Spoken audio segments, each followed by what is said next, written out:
Welcome back. It's the election in Osun, and this is the studio monitoring that. We have correspondents spread across the 3 senatorial districts in Osun State, in Osogbo, Iwo, Ile-Ife, and Irigboashi.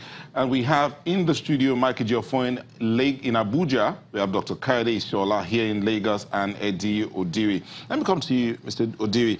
Now, our correspondent talked about those who are on ground checking their names on the list to be sure that their names are there and then they're coming to vote. But let's look at the issue of the inclusiveness, semi-inclusiveness of everybody. Now, for the first time, something's been introduced in our ballot papers, Braille ballot papers. Do you think that will make any difference in terms of, like, especially when we talk about issues of performance versus sentiment? I think so. I think it would make a lot of difference. The volume of difference it will make is what I cannot determine, but it is gratifying to know that for the first time, there's a thought spared for those category of persons. If the physically challenged persons or visually challenged and they are having opportunity now to participate in choosing who their leader would be, I think it's a great way of moving forward and expanding the democratic space for everybody to participate. So I think if they all aggregate their number, it would or it should make some difference. But in terms of what level and amount of difference it will make, I cannot exactly say, except we know for sure the number, for instance, of those kind of persons. But I think it is something that it is cheerful and inspiring. Let's look at the question of gender. There are just 4 women contesting in this election, and there are 48 contestants altogether. What does that say about inclusiveness? I think it is a choice of the women not to participate, because there is no boundary, there is no restriction.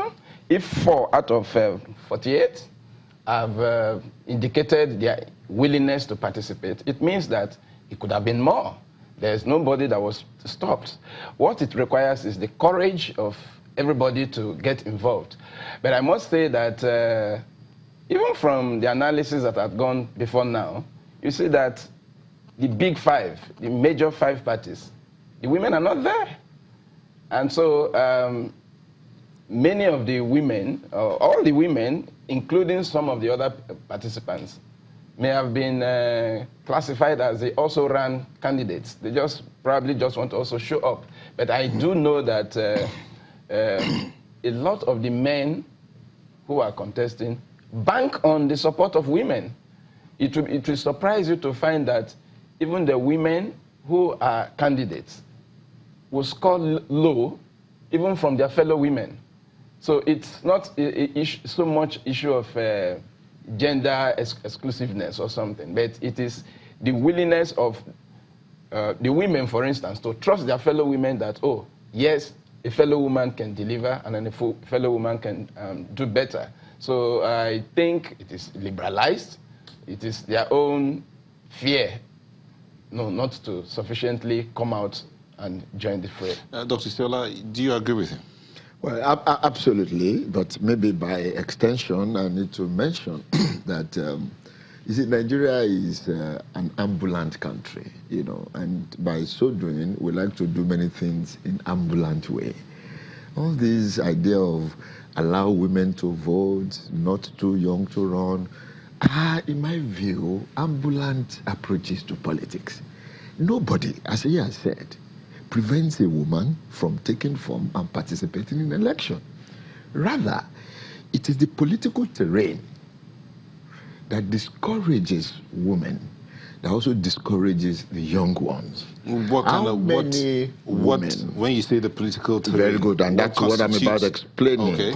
How many youngster has the kind of money that it takes for you to operate politically in Nigeria? And if you extend that to women, the same answer do you have to get. How many women can source the same amount of money that their fellow men who had worked as bankers, who had worked as ministers and commissioners, how many of them have the money to throw away? How many of them can go out and do meetings, secret meetings in hotels, in parties? So I think rather than saying women are not included or youth are not included, Nigerians should check the political terrain. I tell you, the amount of money that the Nigerian state is spending on organizing election, if half of that money is spent on governance, to the extent that you empower the people in general, which will now include the women and the youngsters, I think we are going to throw into the garbage of history the issues of non-inclusiveness, the issue of vote buying and all this stuff. People go into all these things desperately because the political environment is full of desperation. It's highly monetized. It's materialized. What is the Nigerian government, what is Nigerian state doing about that? And that extends to what I said the other time in terms of vote buying. I don't see any logic in saying if you don't use cell phone inside the polling booth, nobody's going to sell your vote. There are 1,000,001 ways of buying and selling vote. Why won't the Nigerian state prevent human beings from looking at ballot paper and putting a cost in it?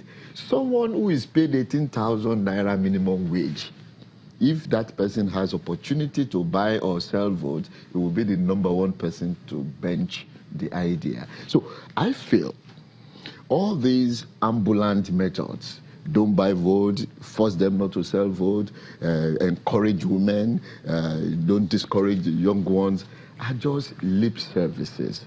We need to deliberately institute programs that will make women participants in politics, that will make youngsters able to participate in politics, that will make vote buying highly unattractive.